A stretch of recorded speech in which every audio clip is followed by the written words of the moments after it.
Books are thin, books are fat, books are thick, books are flat. Some books are classic, others are dumb. There's one on every subject under the sun. William Shakespeare, Harry Potter, written by Mrs. Rowling's daughter. Philip Roth, Dr. Seuss, E.B. White and Marcel Proust. Now science courses, books on horses, bee books, tree books, all for you. Mysteries and histories, who done it, how to do it, why they do it, what they do. Oh, Holden, Caulfield, Nancy Drew, Long John Silver and Tarzan too. I love Captain Underpants and the Hunchback of Notre Dame. From France, astrology, astronomy, books on World Wars I and II. There are politics and parlor tricks, who done it, how to do it, why they do it, what they do. Shel Silverstein and Oscar Wilde, Henry James and Julia Child, Maurice Sendak, Caleb Carr, and the rest, well, they know who they are. Some books have pictures, others don't. Some you'll get and others you won't. Some books are boring, but most are fun. There's one on every subject, including the sun. Who done it, how to do it, why they do it, what they do. Ooh!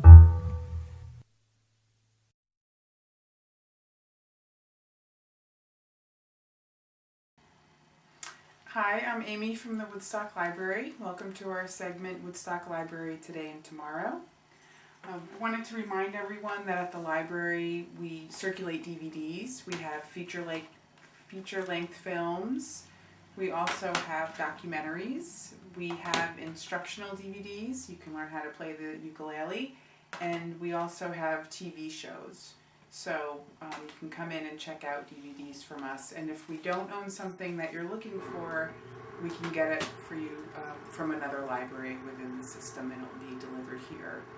Wanted to show you today also how to stream movies from our website. We subscribe to something called IndieFlix, which offers over 100,000 different movies, a lot of foreign films and documentaries and experimental films. So I'm going to show you that. You get access to that right on our website. So if you go to woodstock.org, excuse me while I navigate this. And right over here, there's a link for IndieFlix. This is how you get access to all the independent films. Click on that. You'll just have to log in. Now, this is a database that we have access to through the Ulster County Library Association. It's something that's funded by our Ulster County legislature each year. So you can log in.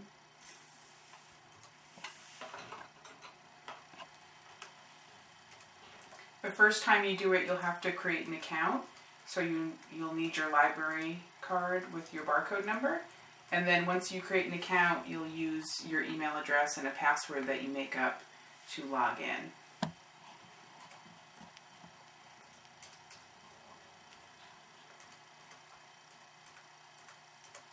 And I hope that's the right password. Nope. Hold on one second.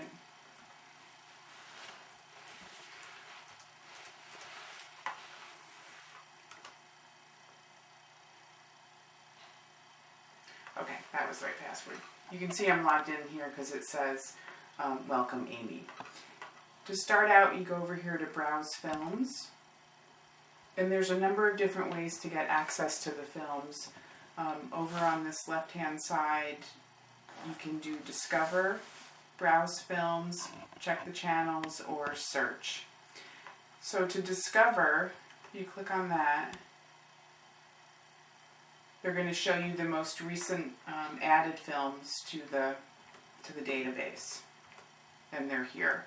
And from here, if you see something that looks interesting, you can see the title. You can see that this is only 4 minutes long. Some are very short, and some are much longer. So from here, you would just click on it, and then you can go right to the film when it loads. It's a little slow on the wireless. And then play. if you see something that you like that you might want to watch later, if you click on it, you can add it to your queue, which is right over here. Whoops.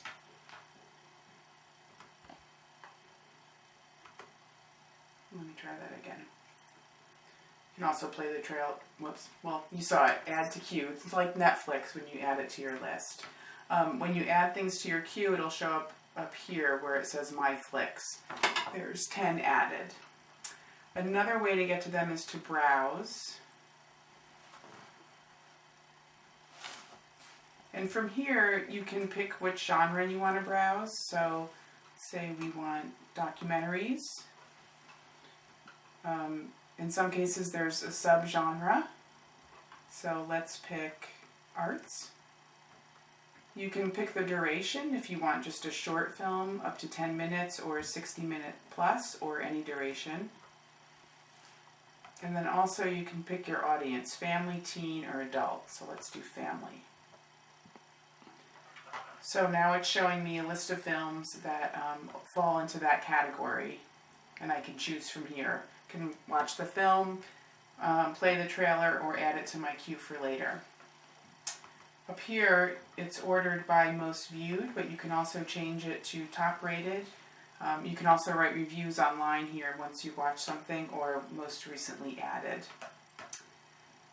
My personal favorite is to search through the channels.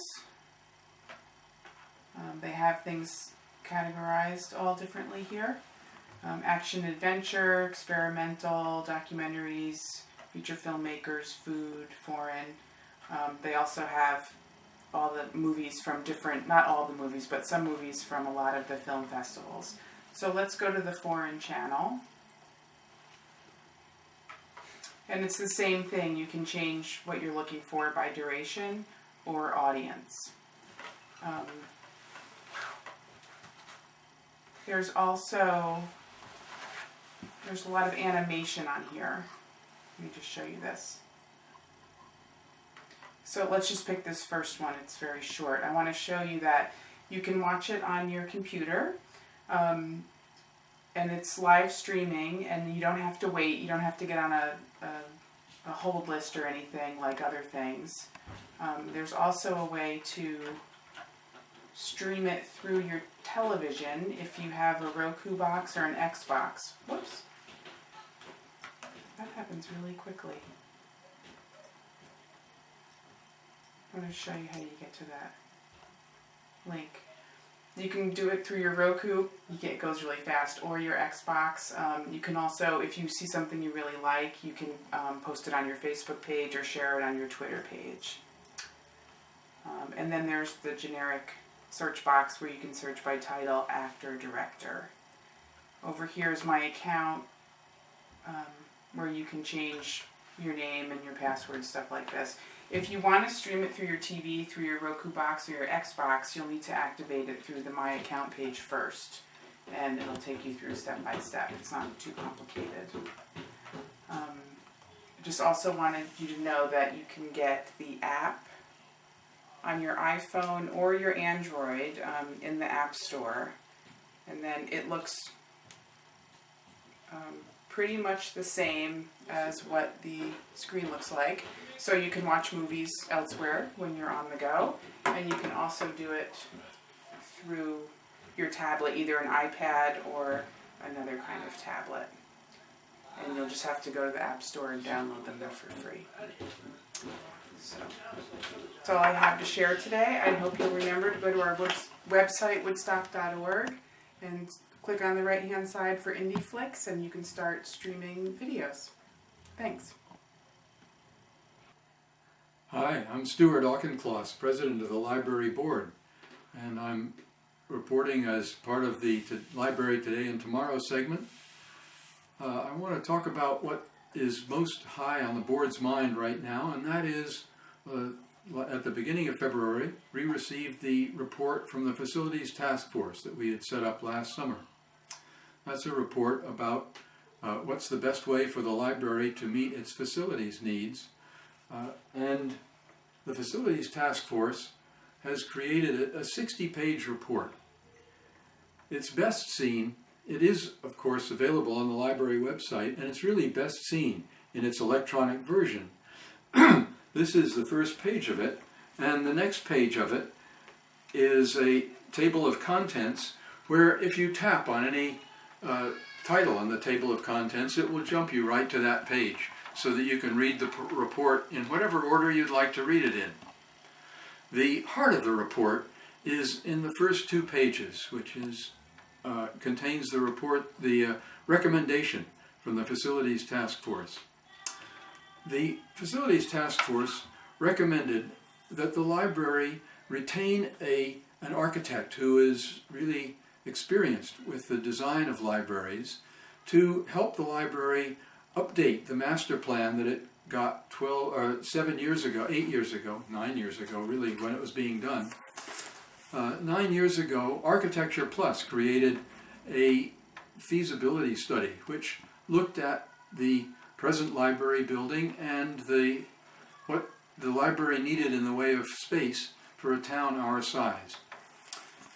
That report was prepared, as I said, in 2006, 2007, and not only has the library changed by acquiring the land across the street where the laundromat used to sit, but what libraries offer to the public has changed in the last 8 years. That's the reason to get an update of the old master plan. At least that's the reason for that recommendation. The library board considered that recommendation at its meeting last week and decided to go as far as hearing from an architect who would do such a report about what's involved, what it might cost, how long might it take. So the library board has not yet decided, at the time that I'm making this report, what to do about the FTF Facilities Task Force report, but the library board is ready to consider what it might take to follow those recommendations. The Facilities Task Force report went on to say that the design for the annex that the library has now looks as though it would cost over $1.5 million, or around $1.5 million to build that. And the Facilities Task Force thought that for the kind of fundraising effort that the library would need to engage in to raise that kind of money, it could probably meet more of the library's space needs than just those provided for in the annex. The annex provided for teaching space and maker space where people can come together and build things together, whether it's sewing or electronic things. But it didn't have any special room for a children's room, or a teen room, or a historical archives room, for example. So that's the reason for considering meeting more of the library's needs at the same time when we do this fundraising. If you want to make any comments or suggestions to the Woodstock Library Board, you can reach us by email at amy, A-M-Y, @woodstock.org. Or if you want to know what's going on the library, you can come to our website, which is also woodstock.org. The 3 W's in front are optional. Or you can come in and visit us. Or you can give us a phone call at area 845-679-2213. The library is here to serve you. Hi, this is Barry Miller here at the Woodstock Library. I'm with Claire Lambe, and Claire is an artist. She's a painter, and she's been doing portraits of local people for a project she's working on, and I'm going to have Claire tell you a little bit about it. Claire, can you tell us a little bit about your project? Well, the project came about through my work at the Woodstock School of Art, where I monitor the open studio, and where I was every week painting from mostly local people who are employed as models there. And in the course of that, I realised I wanted to make it more, if you like, than the than the simple fact of just like painting from the model. And from, to cut a long story short, it came to me that I wanted to do a project that was really about painting a portrait, not of one individual, but of the community as a whole in the year 2015. So I approached Amy at the library back in the fall and asked her, Amy, that's our main librarian here, and asked her about possibly using the library as the venue for the project, since the library is the centre of the community, and it's where everybody gathers in the town. It's very important to the town, and what better place could there be to capture the community than here? And that's really how it came to be. Claire, there's a process that you use where you work with photographs. Can you tell us a little bit about how you do this? A person sits for 3 hours, but you work a little bit before and a little afterwards, don't you? I do. Well, I found, every week that I paint a portrait, on my fourth portrait now, I discover something else that maybe would work a little bit better the following week and actually make it easier for the sitter, so the sitter doesn't have to, sit longer than they absolutely have to. And a couple of things that I found was, to begin with, that instead of just working on a plain white canvas, that if I already have a ground colour, then that immediately, brings the painting forward a few steps. And then the other thing that is very time consuming and requires a lot of concentration is plotting the drawing.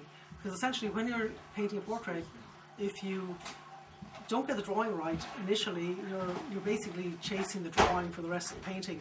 And so I found, one way I can save a lot of time, at least maybe 20 or 40 minutes, is if I have the drawing at least plotted in advance. So for that reason, I ask people to come and meet me maybe the week before or a few days before, and I take a photograph of them here in the position that they're going to be painted in, and then I can work from the photograph at home. The other area then where I use that photograph is possibly at the end of the painting, where I might have just less important details like the hair, or maybe what clothing you can see at the neckline, and any minor details I can complete at home in my studio. So again, that saves a bit of time. But the idea is that the portraits should be painted at least 75%, if not 80%, from life. Thanks, Claire. Why don't we get Piet to sit down and you can start painting. Super. So I'll just say a little bit about what I'm doing. So I've got my drawing plotted out from photograph, but photographs are they're only of a certain use. After they're good, for some things, but ultimately you always have to check that against distortion. So right now I'm just double checking all of the lines that I've got here against Pieta. Because Pieta, our beautiful subject for the day, and so that I can correct any distortions that might be there from the photograph. But it still is kind of going to save me really a lot of time, and more to the point, it's going to save Pieta a lot of having to be very still, or reasonably still.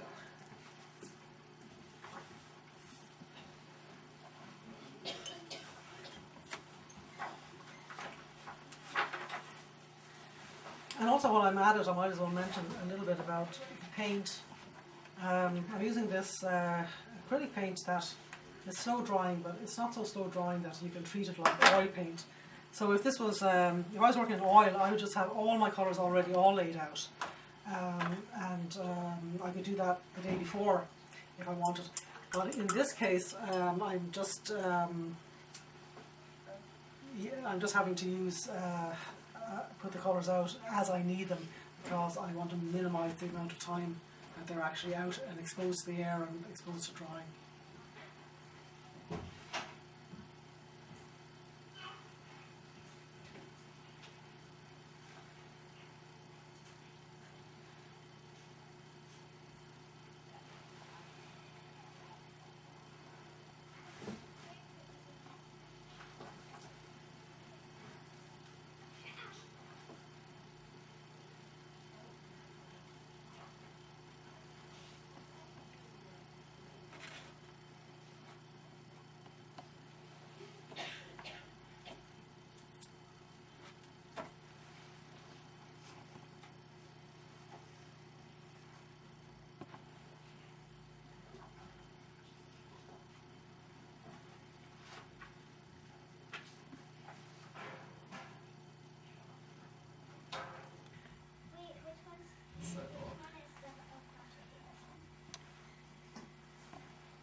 So we were just talking about the picture of Dorian Gray and how I'm working in reverse from the picture of Dorian Gray, which started out as being a painting of a beautiful young man who then the painting aged and all of his vices and ills came out through the painting while he stayed beautiful. Well, I'm starting out now, as you can see, I've got Pieta looking like red-eyed and pretty scary.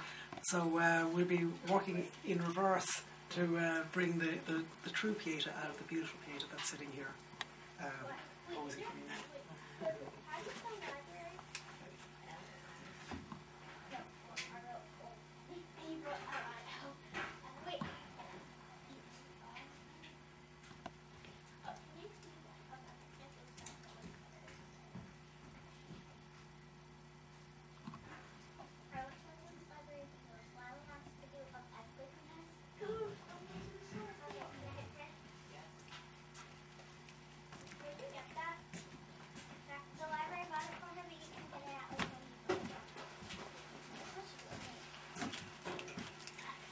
Oh, Carrie, where did you put me a snack?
How that goes. He's probably not too happy.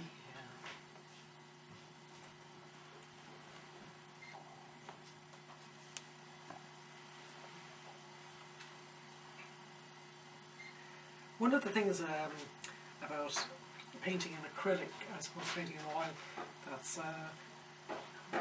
not like if I'm painting in oil, I do actually a lot of work with just the ends of my fingers, right?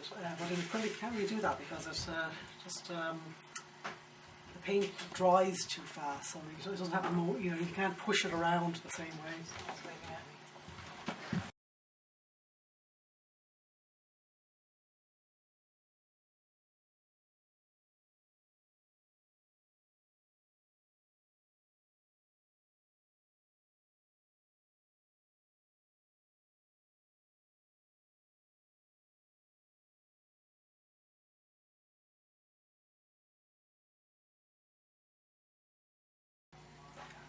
So here we are, it's a week later, and I took my painting of Pieta home. I had most of the important information already done from when Pieta was sitting here, and I just needed to finish off the hair and the lower part of the figure, and maybe just beef up some of the colours and shadows and so on. And so this is the final piece. I still maybe have a little tiny bit of work to do on the necklace to give it a bit more definition. So I'm pretty pleased with the way it turned out. Oh, you know what? Maybe I'm not here.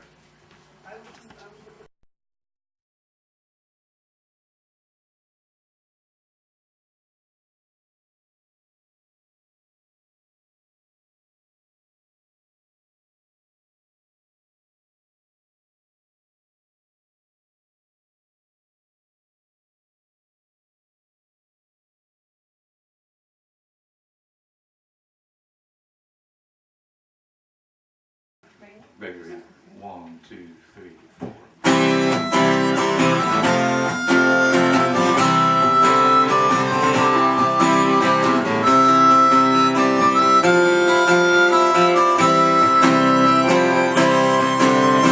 Dawning light, cold hard night, sung through the morning fog is our true love speaking. We're gonna be alright. By the rain, on we sail. In the water I see reflections of our madness. Our canvas is tattered, still we prevail. On our way, singing today, this is our measure.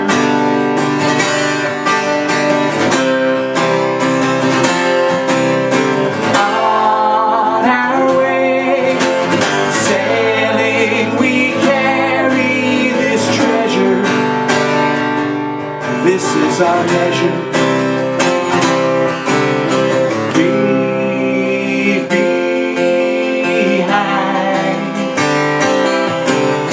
ties that bind. Harbors lie waiting, I can almost see the faces. What we have lost, we still can find.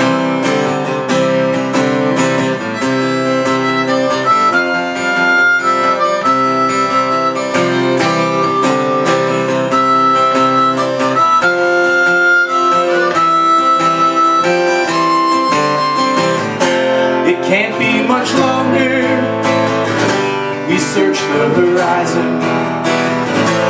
I see the longing in your eyes. Morning light,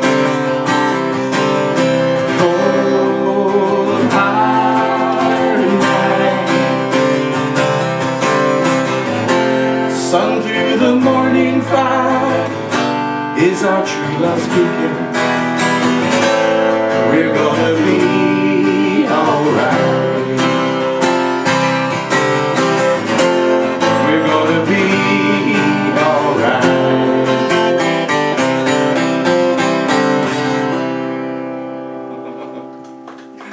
Thank you so much.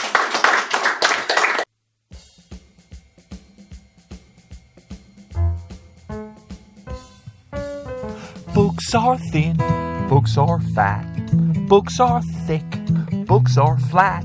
Some books are classic, others are dumb. There's one on every subject under the sun. William Shakespeare, Harry Potter, written by Mrs. Rowling's daughter, Philip Roth, Dr. Seuss, E.B. White, and Marcel Proust. Now science courses, books on horses, bee books, tree books, all for you. Mysteries and histories, who done it, how to do it, why they do it, what they do. Oh, Holden, Caulfield, Nancy Drew, Long John Silver, and Tarzan too. I love Captain Underpants and the Hunchback of Notre Dame. From France, astrology, astronomy, books on World Wars I and II.